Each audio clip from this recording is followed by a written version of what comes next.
পতন হয়েছে মধ্যপ্রাচ্যের দেশ সিরিয়ার স্বৈরশাসক বাশার আল আসাদ সরকারের। বিদ্রোহীদের আক্রমণের মুখে রোববার ভোরে রাজধানী দামেস্ক ছেড়ে অজানা গন্তব্যের উদ্দেশ্যে পালিয়ে যান তিনি। এরপর দেশটির প্রধানমন্ত্রী মোহাম্মদ গাজী আল জালালিও বিদ্রোহীদের সঙ্গে হাত মেলানোর ঘোষণা দেন।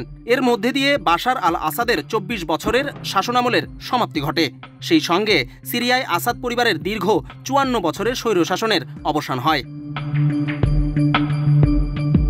মাত্র ১২ দিনে অভূতপূর্ব বিজয় অর্জন করে বিদ্রোহীরা।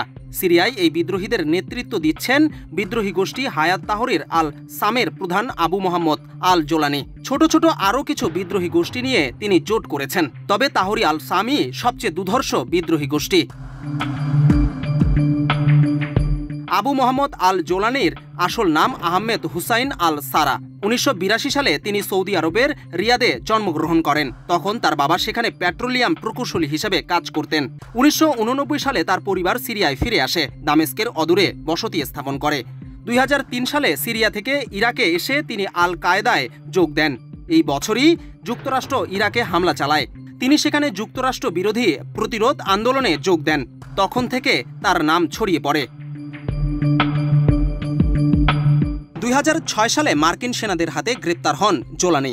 ৫ বছর পর সিরিয়ায় গৃহযুদ্ধের সময় মুক্ত হন তিনি। এরপর জোলানি সিরিয়ায় নিজেদের তৎপরতা বৃদ্ধিতে কাজ শুরু করেন। প্রাথমিকভাবে তারা খানিকটা অগ্রসর হতে পেরেছিলেন, কিন্তু ২০১৫ সালে হামায় আসাদ সরকার বিপুল পরিমাণ সেনা মোতায়েন করে। শুরু হয় প্রবল গৃহযুদ্ধ। তবে ইরান ও রাশিয়ার সমর্থনে আসাদ সরকার বিদ্রোহীদের দমন করতে সমর্থ হয়। ২০১৬ সালের জুলাইয়ে বাশার সরকারের আলেপ্পোর নিয়ন্ত্রণ নেয়। তখন বিদ্রোহী গোষ্ঠীগুলো ইদলিবের দিকে চলে যায়। হায়াত তাহরির আল সাম ২০১৭ সালে সিরিয়ান সেবুলেশন গভর্নমেন্ট প্রতিষ্ঠা করে। এর মাধ্যমে তারা দেশটির ইদলিবে প্রশাসন পরিচালনা শুরু করে।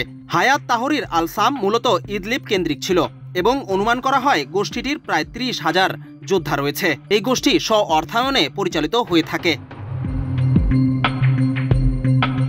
সম্প্রতি সিরিয়ায় নতুন করে গৃহযুদ্ধ শুরু হয়। গত ২৭ নভেম্বর থেকেই বিদ্রোহী গোষ্ঠীগুলো সিরিয়ার দ্বিতীয় বৃহত্তম শহর আলেপ্পোর দখলের পর আরও অগ্রসর হতে থাকে। একে একে শহর ও অঞ্চল দখল করতে থাকেন তারা। বিশ্লেষকদের অনেকেই বলেছেন, আসাদ সরকারের বিরুদ্ধে কেবল বিদ্রোহী গোষ্ঠী হায়াত তাহরি আল সাম লড়েনি। তুরস্কের ছত্রছায়ায় থাকা সিরিয়ান ন্যাশনাল আর্মি এর একটি অংশও লড়াইয়ে জড়িত রয়েছে। বিজন কুমার, বাংলাদেশ প্রতিদিন।